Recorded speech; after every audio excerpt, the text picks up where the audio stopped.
Good morning everyone. Today we are starting a new topic which is continuous tense.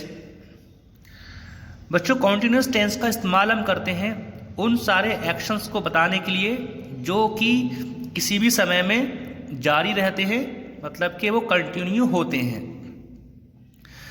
सबसे पहले हम बात करेंगे प्रेजेंट कॉन्टिन्यूस टेंस की। तो यहाँ लिखा है present continuous tense is the tense that tell us about the action which is happening in present और which is continuing at the present time. तो प्रेजेंट कॉन्टिन्यूस टेंस में हम उन सारे एक्शंस को बताएंगे जो कि इस वक्त हो रहे हैं, वो सभी हमारे प्रेजेंट कॉन्टिन्यूस टेंस में कहलाएंगे। जैसे कि एग्जाम्पल लिखा है आई एम प्लेइंग क्रिकेट, मैं क्रिकेट खेल रहा हूँ। You are swimming in the lake, तुम लेक में, तुम झील में तैर रहे हो।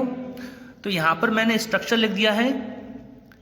प्रेजेंट कॉन्टिन्यूस टेंस के अफर्मेटिव में हम जो स्ट्रक्चर यूज करते हैं वो होता है सब्जेक्ट, उसके बाद हेल्पिंग वर्ब के रूप में हम इज या आर या एम का यूज करते हैं।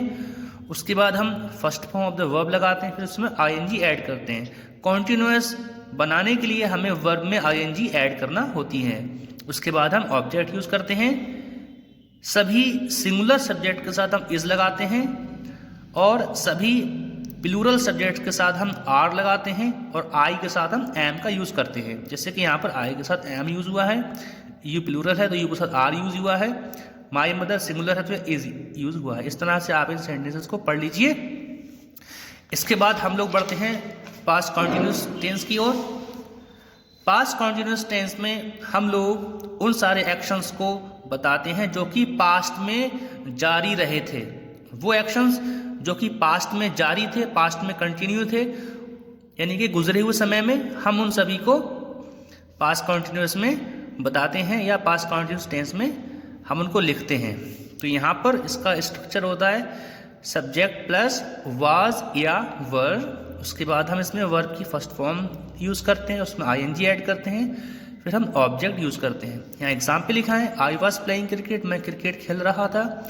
You were swimming in the lake, तुम झील में तैर रहे थे। तो यहाँ पर आपको ध्यान रखना होगा वाज का यूज़ हम करेंगे सभी सिंगुलर सब्जेक्ट के साथ। जितने भी सिंगुलर सब्जेक्ट्स होंगे वहाँ पर हम वाज यूज़ करेंगे और वर का यूज़ करेंगे सभी प्लूरल सब्जेक्ट के साथ। आई के साथ भी हम यहाँ पर वाज ही यूज़ करते हैं, जैसा कि आप देख सकते हो। इन सभी एग्जाम्पल्स को आप पढ़ लेंगे और समझ लेंगे। कोई कंफ्यूजन होगा आप मुझे ज़रूर बताना। इसके बाद हम लोग बढ़ते हैं फ्यूचर कॉन्टिन्यूस टेंस की ओर। तो फ्यूचर कॉन्टिन्यूस टेंस हमें उन सारे एक्शंस के बारे में बताएगा जो कि आने वाले समय में जारी रहेंगे या वो हो रहे होंगे, जो कि फ्यूचर में प्रोग्रेस में होंगे। उन सभी एक्शंस को हम फ्यूचर कॉन्टिन्यूस में लिखते हैं। इसके लिए जो स्ट्रक्चर होता है वो ये होता है। सबसे पहले हम सब्जेक्ट लिखते हैं, सब्जेक्ट के बाद हम विल बी या शैल बी का यूज़ करते हैं। उसके बाद हम वर्ब की फर्स्ट फॉर्म में आईएनजी ऐड करते हैं, फिर ऑब्जेक्ट यूज़ करते हैं। ठीक है, विल का यूज़ करते हैं हम जनरल वे में सभी सब्जेक्ट के साथ, और शैल का यूज़ करते हैं हम आई और वी के साथ। आई वी के साथ हम शैल बी लगाएंगे, बाकी सभी के साथ हम विल बी का यूज़ करेंगे। जैसे कि आई के साथ शैल बी का यूज़ हुआ है, आई शैल बी प्लेइंग क्रिकेट, और बाकी जगह पर हमारा विल बी यूज़ हो रहा है। ठीक है, ये भी आप सारे एग्जाम्पल पढ़ लीजिए। इसके बाद हम इसकी एक्सरसाइज की बात करने वाले हैं। यहाँ पर एक्सरसाइज दी हुई है। यहाँ पर देखिए लिखा है इंस्ट्रक्शन के ब्लैंक में आपको प्रेजेंट कॉन्टिन्यूस फॉर्म भरना है वर्ब की। तो प्रेजेंट कॉन्टिन्यूस फॉर्म में हमें इज आर एम का यूज़ करना होता है। तो जैसे कि पहला सॉल्व करके दिखाया गया, आई एम लर्निंग, तो एम के साथ लर्निंग लिख दिया गया है। ही सिंगुलर सब्जेक्ट होता है तो ही के साथ हम इज लिखेंगे, तो यहाँ हम लिख देंगे ही इज। उसके बाद हम यहाँ पर प्लेइंग लिखेंगे, ब्रैकेट में प्ले लिखा है, प्ले में आईएनजी ऐड कर देंगे तो हमारा प्लेइंग हो जाएगा। ही इज प्लेइंग, या स्पेस थोड़ा सा कम है। इसके बाद जो नंबर 3 लिखा है द एरोप्लेन फ्लाई लिखा है, तो हम यहाँ लिख देंगे the aeroplane is flying, FLYING हम यहाँ फिल कर देंगे। ठीक है, इस तरह से बाकी सभी आप फिल करते चले जाएंगे।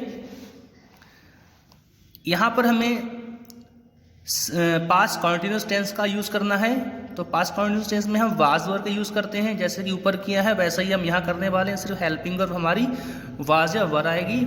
आभा सिंगुलर है तो हम यहाँ पर लिख देंगे वाज